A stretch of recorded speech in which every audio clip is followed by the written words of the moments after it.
Yes, after 10 years, the Fat Boys poster is still on the door. Yeah. Yo, what's going on, everybody? It's your boy Mood616 here, and yes, I'm finally back with a brand new hip hop room tour after 10 years. Yes, I guess this will probably be like a 10-year anniversary of the original video, which actually I think might even be my very first video on YouTube ever, which was 10 years ago. So the original hip hop room tour video. But yeah, so this video right here is going to give you a little bit of insight to how the collection has grown. And also I'm going to explain how the collection is organized, because I'm going to be doing a brand new shelf by shelf series, which it won't necessarily just be a shelf by shelf. It'll be a part by part series, because there's just so much more to go through. So, but I'll go through the room, just kind of give you a general idea of what it looks like now. Obviously this is the door where I come in. I still got that Dre poster. I think it has moved since the last video. The poster I bought like probably 93, 94, something like that. Some underground hip hop promo posters from undergroundhiphop.com. Rest in peace to those guys. A lot of this stuff hasn't really changed, you know. I mean, this is just a lot of underground hip hop promo stuff. Used to buy a lot of shit from there. These posters haven't changed a whole lot. Here are more promo posters, some books here, like Stephen King collection. Yeah, here's a picture of me and Abstract Rude way back in the day at a show in Toronto. I think it was an Atmosphere show. Still got David Bowie's balls right there from Labyrinth. Everyone's going, what the fuck? It's a running inside joke in my family, but yeah, just a picture of his balls on the wall.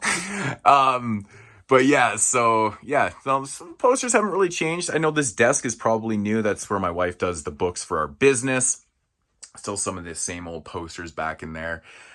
This has definitely grown a lot. The sticker wall, which is 24 by 36 posters turned around. It dives all the way behind the desk and stuff in there. This is obviously kind of the lab where I do shit. This is where I record podcasts, record videos on this MacBook here. Here's the stand turntable, stereo, rocking some Cypher on the vinyl. Yeah, still got the old Newmark CD mixer and shit like that. I was rocking some Starvin' Art Click, and some Soul Party, a release from Fat Flava Records. And it's a dope record, man. Really, really dope. 92 unreleased stuff. It's fantastic. Got some albums sitting around in here that I've been rocking. What I'm going to be talking about in a new series. If anyone listened to the end of my top 21 of 21 video, I said that I'm going to be doing a new series called What's in the System. It's going to be kind of like a new DVD update video style, but not really. I'll be talking about new and old albums, like newer albums to the collection, and also some older ones. It's just, you know, go through a few albums, talk briefly about them and stuff like that, kind of thing. Just basically what I'm listening to kind of thing. My other Macs and stuff here, the Biggie huge Funko. Yeah, so down in here we've got a little bit of vinyl. The bottom ones are just some singles. On here is you know, some 7 inches and some compilations and stuff. What we got down in these 3 bins is 2,000 post albums besides that Rascals record store day exclusive. I just got that a couple days ago. I haven't even had a chance to listen to it. That's why it's kind of sitting where it is. So this is like all post 2000 stuff. I'm very, very picky with vinyl, what I buy, because it's really expensive here.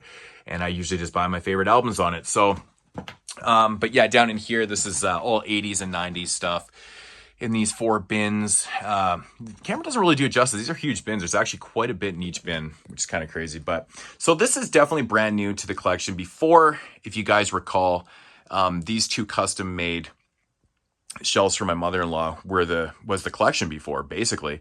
So this is where the desk used to be, and this is, you know, obviously new shelves and stuff that are in here, which is housing, you know, not all the new stuff, but I mean stuff that's grown over the last decade, I guess.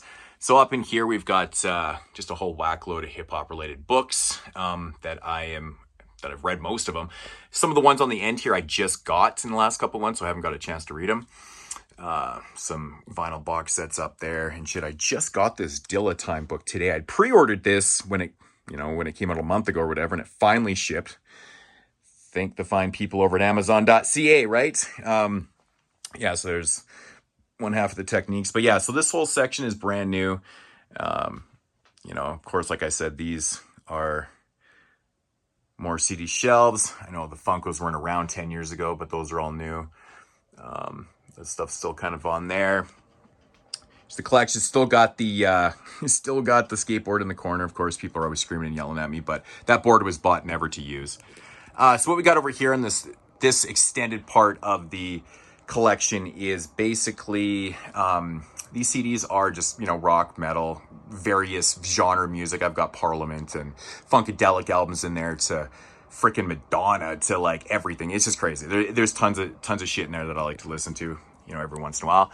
Down in here is tapes that have survived since the 80s and 90s. You know, I used to have tons and tons more, but you know, over the years they, you know, especially back in the day, man, they used to pop, they used to get wrecked, they used to get lost, stolen. There was so many various reasons why these things just never survived. But these are all alphabetized, and these are ones that I have on vinyl and CD and stuff like that. That's, you know, I just kind of keep down here for keepsake, collection's sake.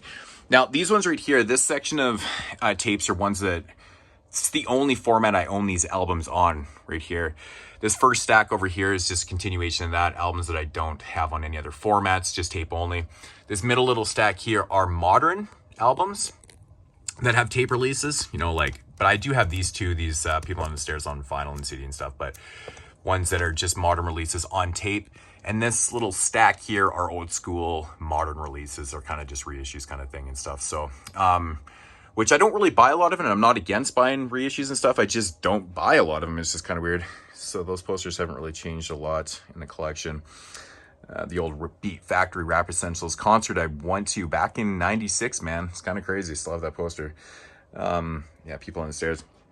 So anyways, that's a quick little roundabout of how the collection is looking.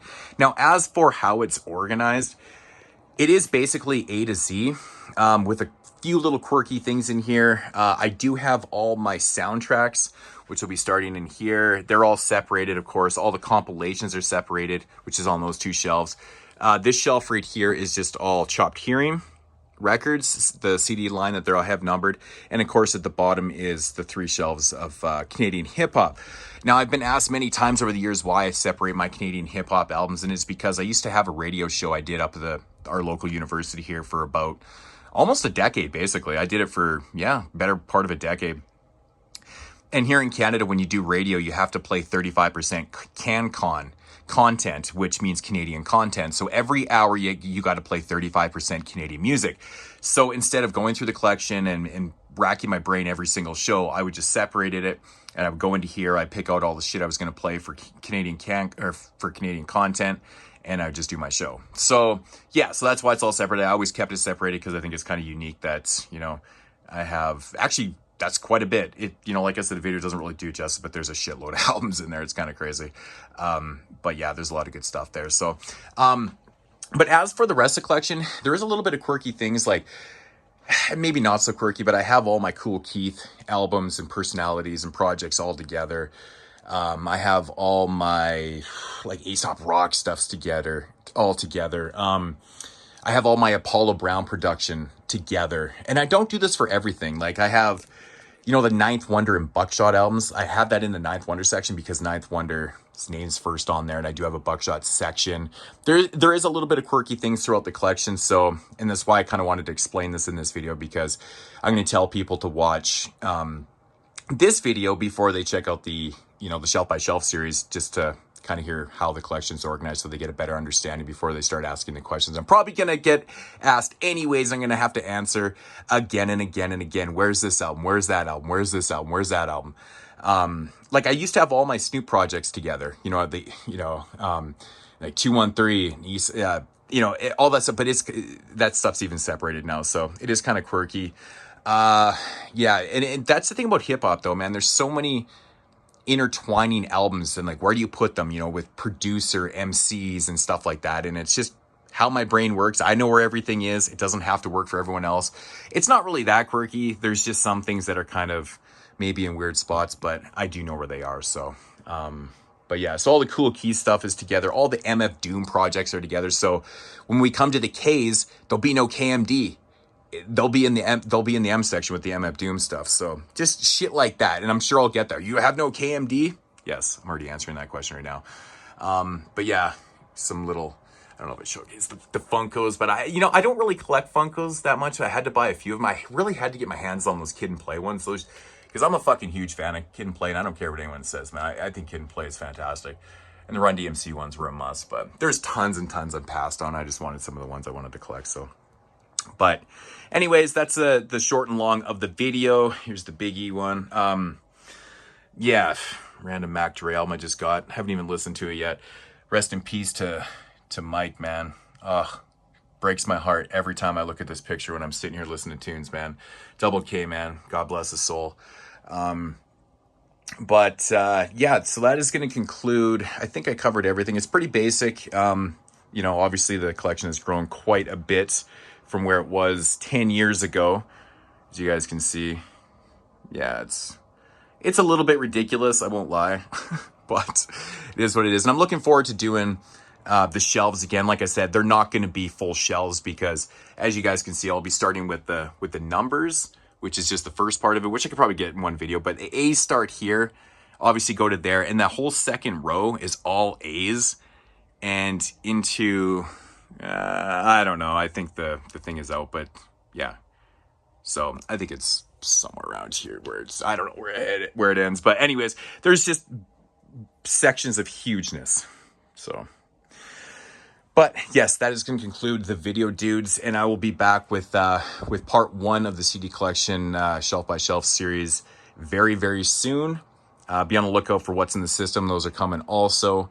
And yeah, just very excited to be doing these videos again, man. It took me so long to get this shit all organized because I had to build them up for years, had to build shelves, blah, blah, blah. You guys know how it goes. Excuses, but it's really true. It takes time and effort, and these videos are very, they're demanding on your arms also. So, but anyways, dudes, I'm out of here, and as usual, deuces.